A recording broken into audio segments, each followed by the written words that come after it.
Okay, semifinals. Here we are. Uh, so this is my preps video for playing against Mayonnaise, or Mayo, otherwise known as Aioli.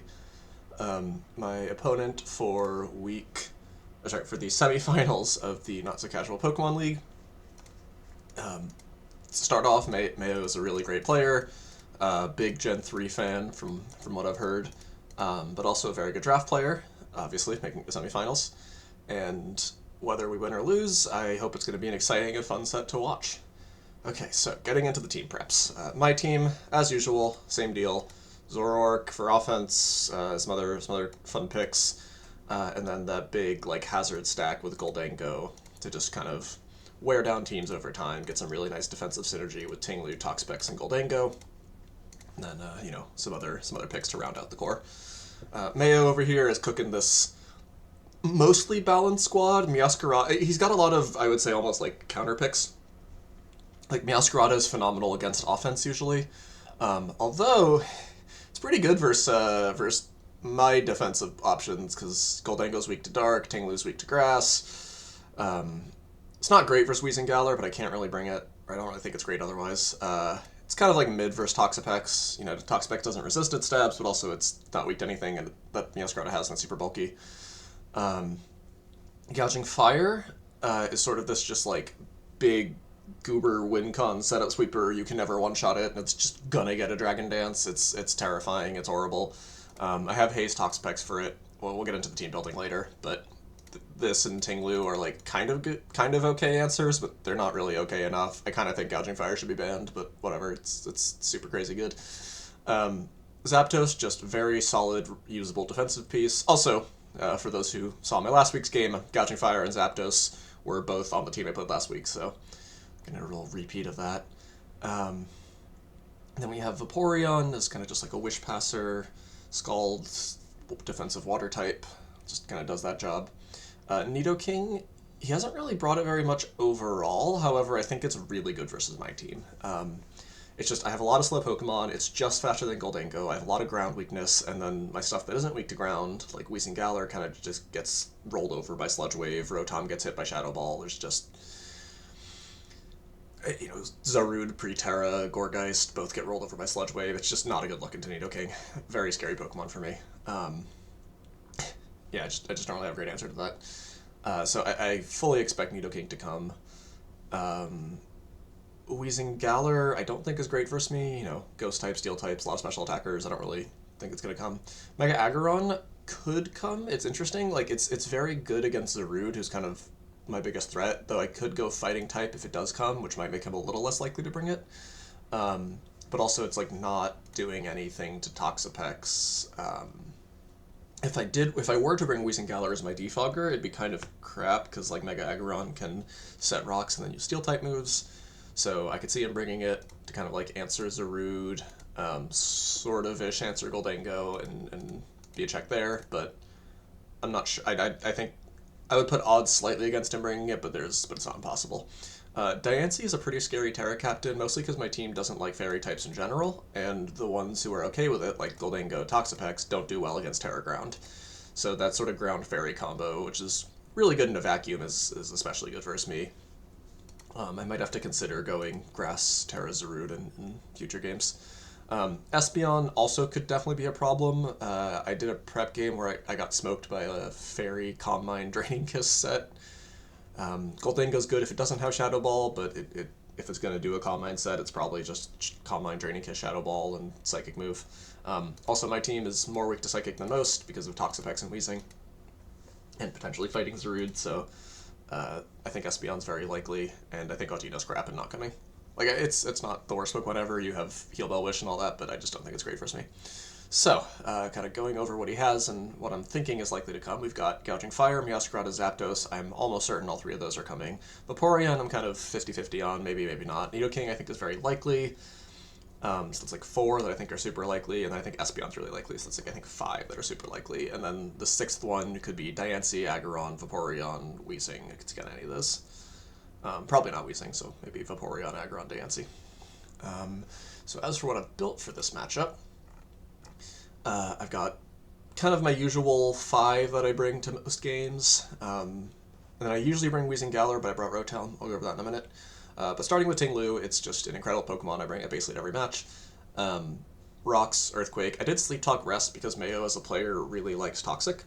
He's a big fan of that sort of like Toxic, slow, wear him down play style, so I fully expect Zapdos to be carrying Toxic, and if I can Rest Talk through it, especially if Gouging Fire is dead, I think I'll be in a pretty good position.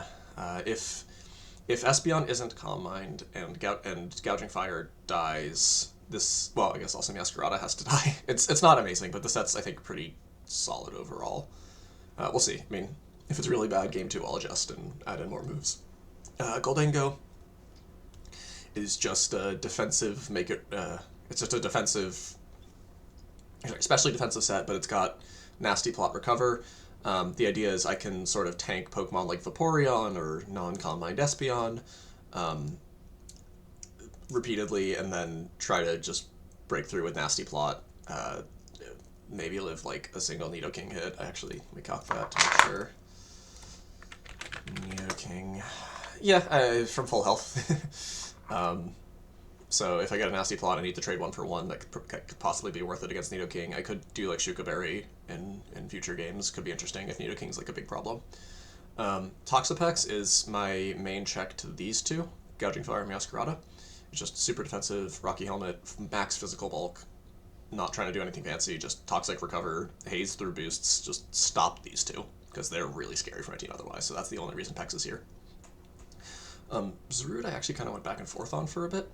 I'll go over why I chose this side a little later, but initially I was actually thinking of running Guzzlord, because Terra Fairy Guzzlord does kind of good into Gouging Fire with the Dragon Stab, but not being weak to Dragon, and being really heavy, so Heat Crash doesn't work, and having a lot of health, so Flare Blitz does a lot of recoil. It kind of is a surprisingly good check to Gouging Fire. Thing is, it just gets ripped in half by Nidoking. It's not great versus Aggron because of that adopted fairy typing. It's like, and you know, honestly, I would bring it if I didn't have Zarude. I just think Zarude's a better Pokemon. This set, the goal is just to spam knockoff. If I can remove Zapdos' leftovers, remove Gouging Fire's whatever, Chestaberry leftovers, whatever, remove whatever Meowscarada's using. Like, if I can just remove items, I get myself in a much better position. So that was just the general game plan with Zarude. Also, I got a little greedy with speed, but let me make sure I'm outspeeding Nidoking. 295. Okay, I actually need to adjust this a little bit, sorry. 296. I think I might have greeted somewhere else. No, you're max. I can't outspeed Nidoking with you. Yeah, because Nidoking's going to be almost max speed to beat Goldango, because it's only 1 point faster. So almost definitely it's max speed, so I can't... yeah, I have to be faster than its max speed with Zarude, so... Glad I fixed that before the game starts. Let me... Well, okay, in a minute I'll upload... I'll fix my Pokepaste in damage calc. But anyway, Zoroark. Sorry, so yeah, knockoff spam, Power Whip just kind of helps it break through Vaporeon. It's a good, strong button in general, especially against Diancie, Espeon, etc. Rock Tomb is a bit of an interesting thing. It's sort of a tech that people use against Charizard X a lot, where you want to do damage while, even if you're not one-shotting it, you want to prevent the speed boost from sticking from Dragon Dance, and I think I might try something similar against Gouging Fire, where if I'm in a position where I have to just damage it while going down, then I want to make sure that I force him to click and attack and don't let him get away with the speed boost, so that afterwards, you know, Zoroark can kill, or if I caught him at neutral, then Goldango will be faster, that sort of thing. So that's the thinking with Rock Tomb, because otherwise I'd run like Rock Slide or Stomping Lantern or something. U-turn. If you play Draft, if you play Pokemon at all, you know how good U-turn is. So, Zoroark Usui, also, you might see the EV spit and think, what the fuck am I cooking? Well, so first of all, Hex is just, I'm spamming status, I'm Toxic here, Will-O-Wisp here, I've got like a fair bit of status on the rest of this team, so, you know, Hex does Hex things, but U-turn, with this attack investment, it one-shots Meowscarada, so my idea is, if I lead like faked Rotom or something, or even just get Zoroark in as faked Rotom at some point in the game, and Meowscarada comes out, I get like if I pop a U-turn on that, that's going to be phenomenal. And he's probably going to want to click like Knock Off or U-turn or something. But if I can pop a Scarf U-turn with this much damage, one-shot Meowscarada, that makes my game plan so much easier. If this goes to crap, Mayo's too smart of a player to let that happen, then fine, I'll adjust the set game 2, I'll you know, maybe put in Hyper Beam or something, see if I can one-tap Gouging Fire by surprise, but for now I'm just sticking with this. Trick is just if I can put a Choice Scarf on a Pokemon that really doesn't want it, like Gouging Fire or Zapdos or Vaporeon, that's nice. Rotom. So Rotom is my defogger because my options are kind of limited. That's one of the big weaknesses of my team. But I do think Rotom has some okay niches here. Notably, if Nidoking doesn't run Shadow Ball, which it's a little strapped to fit at the moment, it doesn't really have a good way to hit Rotom since I resist poison and I'm immune to ground. It's good, you know, Volt Switch is just kind of nice to spam in general, especially if Nidoking can't hit me. And then Hex, you know, while I'm spamming status, good damage. And then, notably, it's a defogger that beats Mega Aggron. Because I can Hex it, then I can defog, and I don't take that much from any of Aggron's moves. So I think this kind of poses a good, like, sets up as a good defogger here. But yeah, anyway, that is my team build for the game, and I hope you enjoyed the match.